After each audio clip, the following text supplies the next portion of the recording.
नमस्कार। प्रदेश का सबसे बड़ा मुद्दा विजय मंथन लेकर हाजिर हूं मैं पराग गुप्ता और आप देख रहे हैं प्रदेश का सबसे भरोसेमंद news channel India news Uttar Pradesh Uttarakhand. 2024 के लोकसभा चुनाव में अभी एक साल बाकी है। इतने वक्त में देश की सियासत कई करवटें ले सकती है, लेकिन चुनाव को लेकर पक्ष और विपक्ष अभी से अपने अपने हिसाब से सियासी पिच तैयार करने में जुट गए हैं। अपनी मजबूती और कमजोरी को देखते हुए दोनों खेमे आम चुनाव का एजेंडा सेट करने की भी कोशिश में है। देश की सबसे बड़ी पार्टी भारतीय जनता पार्टी हिंदुत्व और विकास के मॉडल के दम पर जीत की हैट्रिक लगाने की फिराक में है, तो वहीं दूसरी ओर विपक्ष भी 24 के रण को फतेह करने में जुट गया है। समाजवादी पार्टी, बहुजन समाज पार्टी समेत तमाम पार्टियों ने 2024 को जीतने के लिए मेगा प्लान बनाना शुरू कर दिया है। अब ऐसे में सवाल यह खड़ा होता है कि विजय मंथन से किसको विजय प्राप्त होगी? क्या भारतीय जनता पार्टी जीत की हैट्रिक लगा पाएगी या फिर विपक्षी नेता जीत अपने नाम दर्ज कर पाएंगे?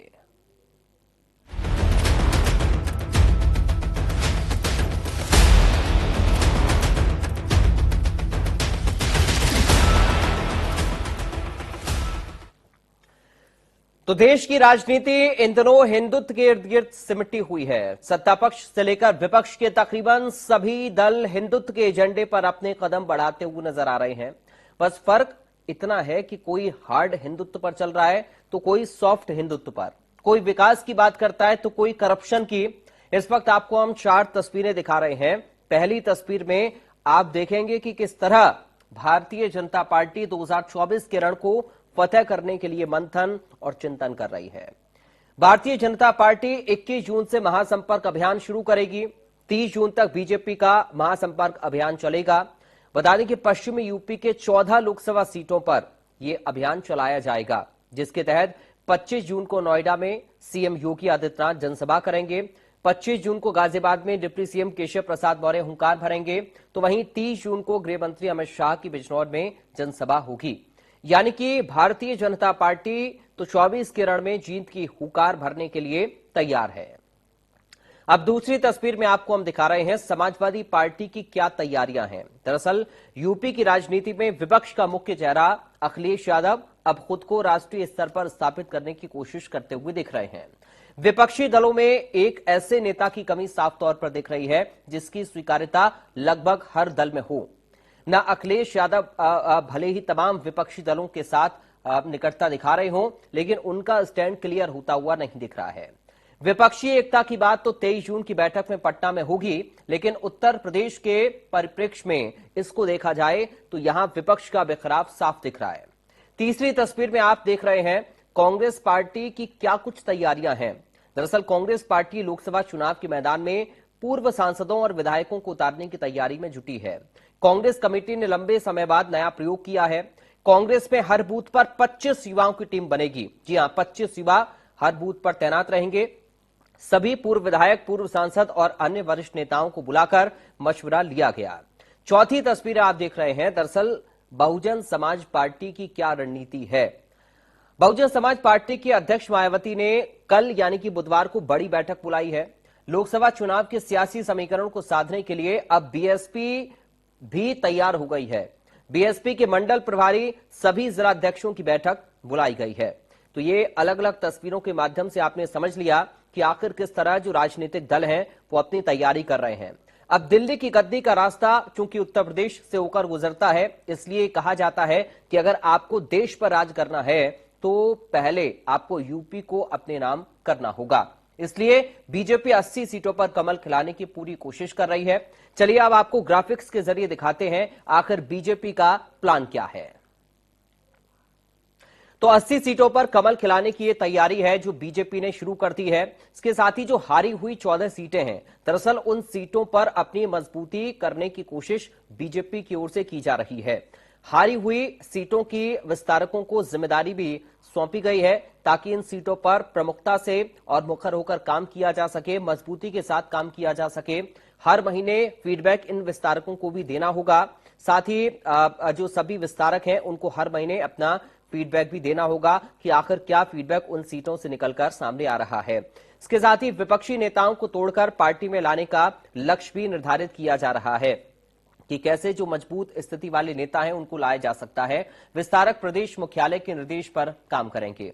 अब ट्विटर वार से निकलकर कांग्रेस पार्टी भी मैदान पर नजर आ रही है। चूंकि कांग्रेस के ऊपर यह आरोप लगता रहा कि सिर्फ ट्विटर पर ही नेता सक्रिय हैं, लेकिन ग्राउंड पर क्या होगा। तो 24 को जीतने के लिए लोकसभा चुनाव की तैयारियों में भी कांग्रेस पार्टी जुट गई है। चलिए अब आपको ग्राफिक के जरिए हम ये भी दिखा रहे हैं कि कांग्रेस पार्टी का आखिर प्लान क्या है। आखिर कांग्रेस पार्टी किस तरह से पूर्व सांसदों विधायकों को उतारने की तैयारी में जुटी हुई है। देखिए, कांग्रेस कमेटी ने लंबे समय के बाद एक नया प्रयोग किया है। कांग्रेस पार्टी में हर बूथ पर 25 युवाओं की एक टीम बनाई जाएगी। सभी पूर्व विधायक, पूर्व सांसदों को बुलाकर मंथन किया जाएगा।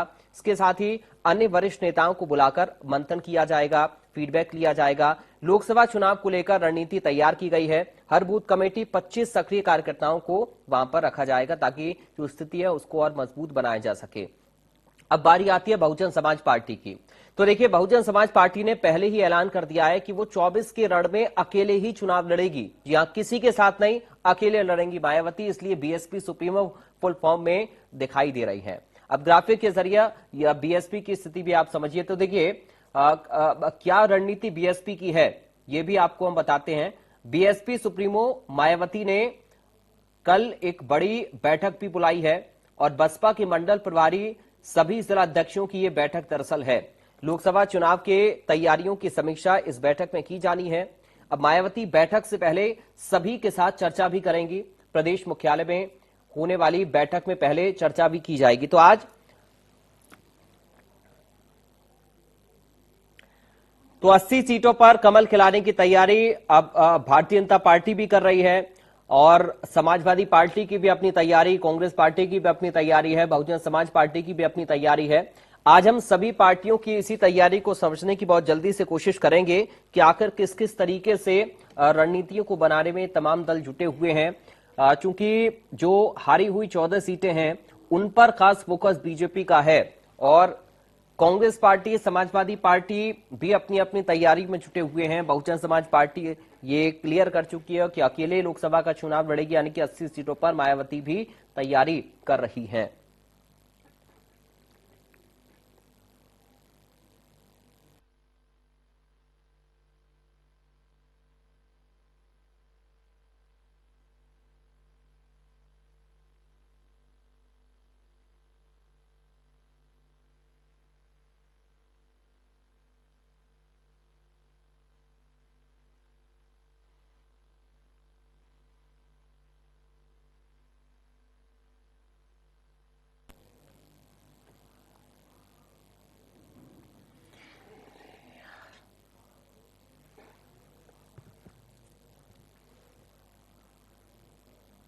और इस वक्त हमारे साथ कुछ खास मेहमान दिख रहे हैं आपको। सीधा आपका परिचय करा दें। बीजेपी से नेता कुमार अशोक पांडे हमारे साथ हैं। पांडे जी, आपका स्वागत है। समाजवादी पार्टी से प्रवक्ता चंचल कुमार हैं। चंचल जी, आपका स्वागत है।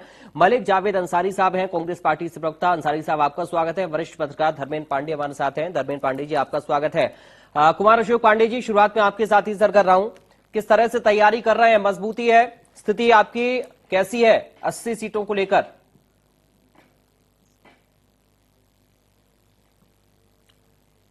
पांडे जी, आपकी आवाज नहीं आ रही, आप शायद म्यूट हैं।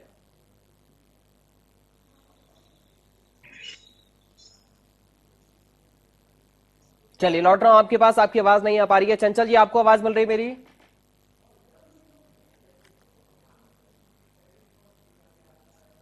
चंचल कुमार जी भी हमको नहीं सुन पा रहे हैं। मलिक जावेद अंसारी जी, आपको मेरी आवाज मिल रही है? मिल रही है पराग जी। पराग जी, मेरी आवाज मिल रही है आपको? जी जी सर, आपकी आवाज आ रही है। मैं चाहूंगा सर आपसे मैं शुरुआत कर देता हूं। एक बार तैयारी चूंकि हर दल अपनी अपनी कर रहा है, आपकी पार्टी किस तरह से मैदान में उतर रही है, आप इसका जरा जिक्र करें। जी, हम पूरी तरीके से तैयार हैं और आगे की रणनीति भी पूरी जोर शोर से हमारी ऑल इंडिया कांग्रेस कमेटी तैयार कर रही है। रोड मैप कैसे हम चुनाव लड़ेंगे और कैसे भाजपा का अहंकार को हम खत्म करेंगे। लेकिन पराग जी, मैं 2024 से पहले कहना चाहूंगा, 4 असेंबली के भी इलेक्शन है हमारे देश में। जी है। वहां मध्य प्रदेश है और दूसरा राजस्थान, छत्तीसगढ़, मिजोरम। तो मध्य प्रदेश में इन्होंने जो महाकाल कॉरिडोर घोटाला किया है, पहले वहां पे इनको हराएंगे, फिर देश की बारी आएगी और देश में भी इनको हराएंगे। क्योंकि जिस तरीके से महंगाई, बेरोजगारी बढ़ी और देश में नफरत बढ़ी है, मणिपुर किस तरीके से जल रहा है, 45 दिनों से इंटरनेट बंद है, 100 से ज्यादा लोगों की जान चली गई, किस तरह से ट्रेन हादसे हो रहे हैं, किस तरीके से सिलेंडर महंगे कर दिए, किस तरीके से बेरोजगारी बढ़ा दी, किस तरीके से हमारे जवान शहीद हो रहे हैं। तो हमारे पास इतने मुद्दे हैं कि इस बार भाजपा का अहंकार हम यानी तोड़ कर आप आएंगे। ये कह रहे हैं कि आने वाले विधानसभा चुनाव में तो करारी हार बीजेपी को आप देंगे ही, एक नेशनल पार्टी होने के नाते, पुरानी पार्टी होने के नाते, और लोकसभा चुनाव में भी उसी तरीके से आप मुद्दों को उठाएंगे। अब एक सवाल और सर मैं आपसे कर रहा हूं, उसके बाद बाकी लोगों के पास जाऊंगा, क्योंकि बहन जी ये स्पष्ट कर चुकी हैं कि वो अकेले चुनाव लड़ेंगी। कांग्रेस पार्टी का स्टैंड क्या है लोकसभा के लिए? वो 23 तारीख को हमारी पटना में मीटिंग है, वहां जी। पे सब रोड मैप तैयार होगा, क्या एजेंडा होगा, क्या हमारा कॉमन गोल्स होंगे। जब कॉमन गोल्स होंगे तो उसके बाद सीट शेयरिंग की बात होगी, कौन कितनी सीट पे लड़ेगा, किसके साथ गठबंधन होगा। तो आने वाले वक्त में वो पिक्चर भी बिल्कुल क्लियर हो जाएगी, हम अकेले लड़ेंगे, साथ में लड़ेंगे, किस तरीके से लड़ेंगे। लेकिन विपक्षी दलों को एकजुट होना पड़ेगा, क्योंकि भाजपा का प्रचार तंत्र और टीवी तंत्र इतना बड़ा है कि उससे अकेले नहीं लड़ा जा सकता। ठीक है, ठीक है। चंचल कुमार जी आपको आवाज मिल रही है? जी जी जी, चंचल कुमार जी, इंतजार करें समाजवादी पार्टी के स्टैंड का भी 23 तारीख की बैठक के बाद ही कुछ क्लियर हो पाएगा। और देखिए सबसे बड़ी बात आज के समय में हर नौजवान, हर किसान के मन में एक आवाज है, व्यापारी के मन में एक आवाज है, कैसे ये सरकार जाए, किस तरीके से जाए। क्योंकि ये आज के समय अगर आप देखें, संवैधानिक संस्थाओं से लेकर लोकतंत्र की सरेआम जो जिस तरीके से इन्होंने गला घोटना है, और पूरे देश में आप देखिए जो भी वादे करके जनता के बीच में ये लोग आए थे, सारे के सारे जुमले साबित हुए।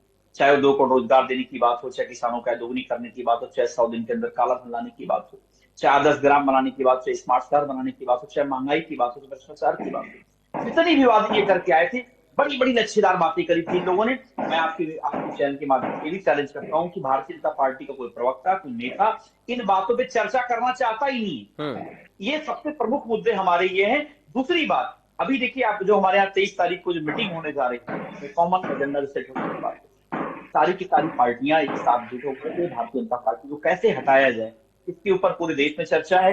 क्योंकि आपने देखा होगा जिस तरीके से अहंकार, जिस तरीके से ये पार्टी धोखेबाज पार्टी है, इन्होंने पार्टियों को तोड़ने का काम किया। इन्होंने राज्यों को, आप पूछिए, अभी मणिपुर की बात हो रही थी, मैंने भी देखा कि खुद सेंटर में हमारे ऑलरेडी प्रधानमंत्री के सहयोगी मंत्री, विशेष राज्य मंत्री का घर जल गया, और उसके बाद वो ट्वीट करते हैं, उसका हमारे प्रधानमंत्री तुरंत बाद ट्वीट आता है उनका कि जो है श्री अन्न खाओ 1000 साल जियो। तो मतलब कहने का मतलब ये है कि भारतीय जनता पार्टी के लोगों को, आम जनमानस और इनके खुद यहाँ जो भारतीय जनता पार्टी खुद नेता हैं, भी बड़े कुंठा में जी रहे हैं। ठीक है, कैसे ये सरकार जाए, सच बताऊं, वो भी चाह रहे हैं कि जो या तो क्या नाम, कम से कम जो सेंट्रल गवर्नमेंट जो बैठे लोग हैं, वो टकराहट है स्टेट, जैसे हमारे उत्तर प्रदेश में दोनों इंजन टकरा रहे हैं, टकराहट बहुत तगड़ी है। और दूसरी बात ये है, मैं आपको बताऊं, आज के समय में अगर आप देखें, कौन सा ऐसा परिवार नहीं है जो अपने बच्चे की फीस को पढ़ाई के लिए परेशान नहीं है, दवा से परेशान नहीं है, किसान परेशान नहीं है, व्यापारी परेशान नहीं है, कौन परेशान नहीं है, और आप भी परेशान हैं। ठीक है, चलिए अशोक पांडे जी आपको आवाज मिल रही है क्या?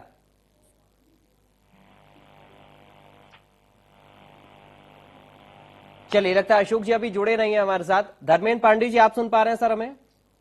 जी जी जी जी धर्मेंद्र जी, मैं आपसे थोड़ा चाहूंगा सर, एनालिसिस कैसे आप कर पा रहे हैं 2024 को लेकर सभी पार्टी की जो तैयारी है उसको देखते हुए? देखिए, इसमें कोई दो राय नहीं। 2024 की जो क्योंकि राष्ट्रीय चुनाव है और एक बहुत बड़ा चुनाव, पिछले 9 साल या 2024 में 10 साल जो एक सरकार पूरी करती है, तो निश्चित तौर से उसके खिलाफ कुछ एंटी इनकम्बेंसी होती है कि कितनी भी अच्छी सरकार चले, किसी की सरकार रही हो, अगर 5 साल का शासन होता है, दूसरी बार भी अगर सत्ता मिलती है, तो इसका मतलब उस सरकार के प्रति लोगों ने निष्ठा जाहिर की है, विश्वास जाहिर किया है।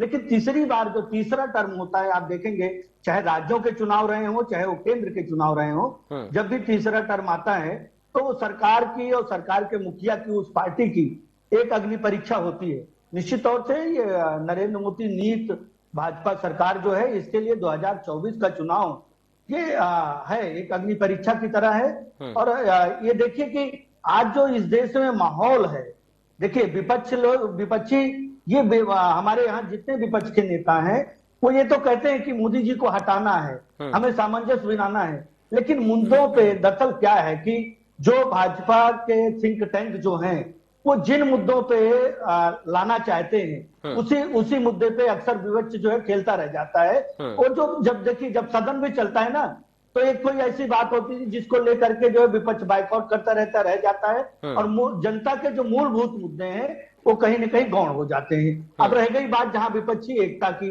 देखिए हमारा आपका काम है एनालाइज करना, का जो विश्लेषण है उसको निष्पक्ष करना। इसमें कोई दो राय नहीं है कि इस टाइम पे विपक्षी एकता का जो माहौल बना हुआ है उसमें एक बड़ी सेंध लगती भी मुझे दिख रही है, क्योंकि जो मजबूत स्तंभ है, आप ये देखिए कि बंगाल में ममता बनर्जी एक बहुत मजबूत विपक्ष की नेता है जो इस मीटिंग से दूर हो रही हैं। आप अगर जाएंगे उड़ीसा में तो बीजू जनता दल जो है वो एक बहुत बड़ा उधर मजबूत स्तंभ है लेकिन विपक्षी एकता से दूर है। आप अगर उत्तर प्रदेश में आए तो बेशक जो है आप देखें तो लोकसभा चुनाव में पिछली बार जो है सपा और बसपा एक साथ थी तो एक अच्छी फाइट दी थी, मिल करके एक अच्छी फाइट देने को मिली थी, लेकिन कांग्रेस उसमें से निकल गई थी। विपक्षियों की जो विपक्षी दलों की जो स्थिति बनी हुई है उत्तर प्रदेश में आप देखें तो अखिलेश जी मेहनत तो कर रहे हैं सपा को इकट्ठा करने के लिए, अब चाचा को भी साथ लाए हैं, एक अच्छा संकेत दिया है।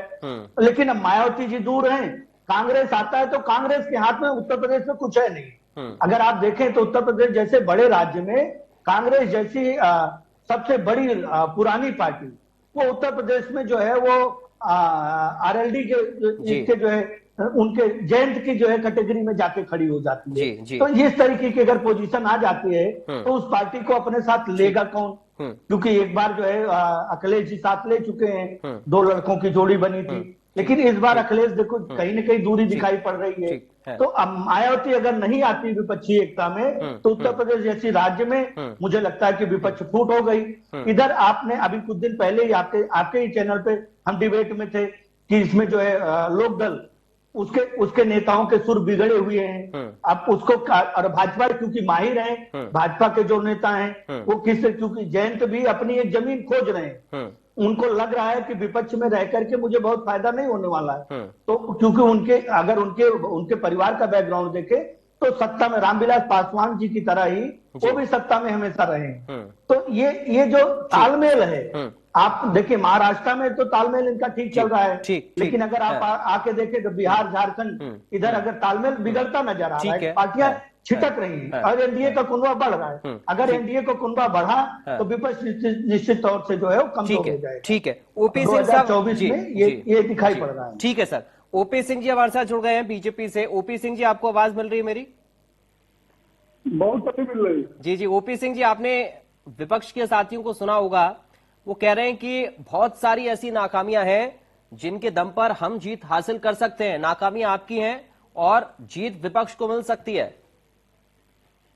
हाँ बिल्कुल, मुंगेरी लाल का सपना देखने में कोई हर्ज थोड़ा है। जब चुनाव आ गया तो सपना तो देखना सबका काम है, सबकी अपनी अपनी रणनीति है, लेकिन इस प्रदेश और देश की जनता 2014 से लगातार जितने चुनाव हुए हैं भारतीय जनता पार्टी को पूर्ण बहुमत से भारी विजय दिया है जी। और ये विपक्षी दलों को पैदल कर दिया है। हाँ, उन विपक्षी दल के लिए अस्तित्व का सवाल है जिनको 2019 के लोकसभा चुनाव में 1 सीटें और किसी को 3 सीटें 4 सीटें मिली, उनके अस्तित्व का सवाल है। ये मौसमी पार्टियां हैं, ये मौसमी लोग हैं, ये जनता इनको बखूबी जान चुकी है। केंद्र में और प्रदेश में जनता भारतीय जनता पार्टी को पहले आजमाती है फिर बार बार दोहराती है। आप ये बताइए, आज इस देश का बच्चा जानता है कि 2014 के पहले भारत की स्थिति क्या थी, 2014 के पहले दुनिया में भारत की स्थिति क्या थी, दुनिया की अर्थव्यवस्था क्या थी। आज भारत विश्व का एक विकसित देश, मुझे भी हंसी आ रही है, विश्व की सबसे बड़ी 5वीं अर्थव्यवस्था है। आज हम जो है रक्षा के क्षेत्र में आंतरिक आवास क्षेत्र। दूसरी बात यह है कि इन पार्टियों ने केवल सरकार रहते लूटा है और घोटाला किया है, जनता को कभी कोई इन्होंने नारों के अलावा कुछ दिया नहीं। आज आप बताइए पराग जी कि देश की आजादी के 75 साल बाद आम जनता ये महसूस कर रहे हैं कि सरकार में हमारी भागीदारी है। अगर हम 4 करोड़ गरीबों को प्रधानमंत्री आवास दे सकते हैं, 12 करोड़ गरीबों को शौचालय दे सकते हैं, 120 करोड़ लोगों को हम वैक्सीन दे सकते हैं, ठीक है, 80 करोड़ ठीक लोगों है। को हम राशन दे सकते हैं। हाँ। 12 करोड़ लोगों चलिए को- चंचल जी बहुत जल्दी से एक बात रखना चाह रहे हैं अपनी, चंचल जी बहुत जल्दी से रखिए। ठीक है ओपी सिंह जी, समय खत्म हो रहा है, चंचल जी बहुत जल्दी सिंह से। जी, मुझे लग रहा है अभी लग रहा है अपने मोबाइल में कंगना रनावत को देख रहे हैं। 2022 कंगना रनावत की वीडियो ने देखी, उनको जोश आ गया और जोश आने के बाद उन्होंने कहा 2014 के पहले का भारत, 2014 में आजाद हुआ भारत। और इनको सोचना चाहिए कम से कम कि क्या बोलते हैं इतने बड़े चैनल में बैठ करके, कहते 2014 के पहले का भारत। मैं आपको बताता हूं, चलिए। 2014 के पहले के भारत में ओपी सिंह जी थोड़ा सा रुकिए। सिलेंडर मिला करता था। 2014 के पहले भारत में 70-72 रुपए डीजल पेट्रोल मिला करता था। 2000 पहले के भारत में वो भारतीय जनता जो किसानों की जो लागत है वो आधी हुआ करती थी। 2014 के पहले जो IIT, IIM और ठीक है। हमारे अपने इंस्टीट्यूशन है, ठीक है, उसकी ठीक है। चलिए बहुत जल्दी से एक सवाल अंसारी साहब से भी मैं ले रहा हूं, उसके बाद हम क्लोजिंग करेंगे क्योंकि समय नहीं है मेरे पास। अंसारी साहब, ये जो इतनी सारी उपलब्धियां बीजेपी के नेता गिना रहे हैं, 9 साल की जो उपलब्धियां गिना रहे हैं, ये उपलब्धियां क्या है अंसारी साहब? जी रिपीट करिए पराग जी सर, क्वेश्चन। 9 साल की जो उपलब्धियां बीजेपी के नेता जगह जगह जाकर गिना रहे हैं, ये टिफिन चर्चा हो रही है, ये उपलब्धियां क्या हैं फिर? इनकी उपलब्धि है देश बेचने की, देश पे 100 लाख करोड़ का खर्च करने की। इनकी उपलब्धियां है कोरोना में 40 लाख मौतों की। इनकी उपलब्धियां है मणिपुर जल रहा है। इनकी उपलब्धियां है सिलेंडर 1100 का कर दिया। इनकी उपलब्धियां है डॉलर 80 पार कर दिया। इनकी उपलब्धियां है कि विदेशों में डंका बज रहा है, ये झूठ बोलते हैं। भुखमरी में 107 नंबर पे है, प्रेस फ्रीडम इंडेक्स में 161 नंबर पे है। कौन सी चीज में इन्होंने काम ठीक किया है, है? ठीक केवल है, देश ठीक बेचने है। का काम क्या ठीक है? है। मंदिरों में से सोना चुरा के पीतल लगाया जा रहा है। अभी महमूद की नबी लूट ओम के प्रकाश जी, लग रहा है कंगना रनावत के फेवरेट इनकी एक्ट्रेस हैं। इनकी सरकार में मंदिरों में से चलिए सर, सोना आज निकाला है। आज चूंकि समय हमें इतनी इजाजत दे रहा है सर, आज वक्त मेरे पास बहुत इतना ही है। धन्यवाद। बहुत शुक्रिया आप सभी लोगों का, बहुत शुक्रिया आप सभी लोगों का आज की चर्चा का हिस्सा बनने के लिए। आज हमें वक्त इतनी इजाजत दे रहा है इस चर्चा के लिए। हम इंतजार करेंगे जब जनता के मुद्दों पर चर्चा ग्राउंड पर जाकर होगी, क्योंकि असल मुद्दे जो जनता के हैं उन पर काम होना बहुत जरूरी है, उन पर बात होनी बहुत जरूरी है।